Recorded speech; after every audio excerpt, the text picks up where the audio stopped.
What if the Christianity we know today wasn't the only version that ever existed? What if there were many different Christianities, each with its own beliefs, scriptures, and understanding of Jesus?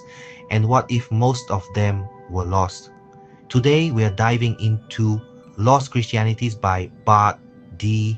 Ehrman, a fascinating exploration of the forgotten battles that shaped the Christian faith.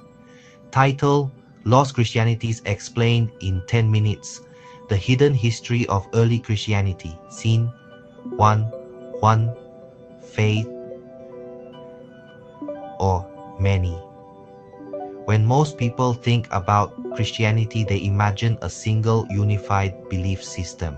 But in the first few centuries after Jesus, that couldn't be further from the truth. There were many different groups, each claiming to follow the true teachings of Christ.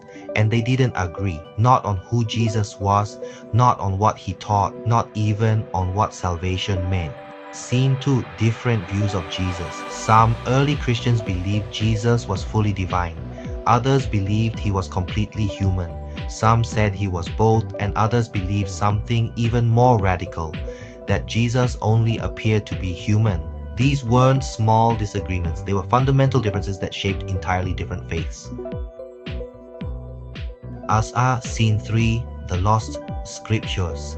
Each group had its own sacred writings, texts that told different stories with different meanings. Some of these include the Gospel of Thomas, the Gospel of Peter, the Gospel of Mary.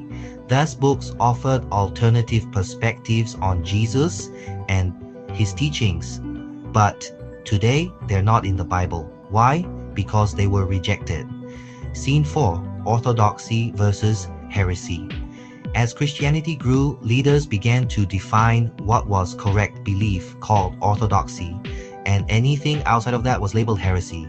Groups like the Gnostics, Ebionites, and Marcionites held very different views. They had their own scriptures, their own traditions, their own understanding of truth. But over time, they were pushed out. By 5, the battle for the Bible. The Bible didn't just appear overnight, it was formed over centuries through debates, disagreements, and decisions. Church leaders had to choose which books are inspired, which ones should be included, and which ones should be left out. The result, the New Testament we have today, but it represents only one side of the story. Scene 6. Power changes everything. One major turning point came when Christianity gained political power. After the conversion of Emperor Constantine, the dominant form of Christianity became closely tied to the Roman Empire. This gave it something no other group had: authority.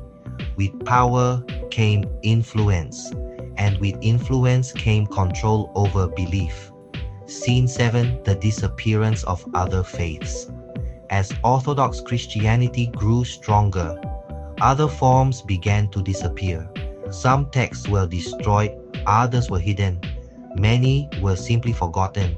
For centuries, these lost Christianities remained buried in history, until modern discoveries brought some of them back to light. Scene 8. What this means today. So what does this mean for us today? It means that Christianity has a deeper, more complex history than most people realize. It raises important questions. How was the Bible formed? What beliefs were left out, and why? This isn't about tearing down faith, it's about its understanding its history.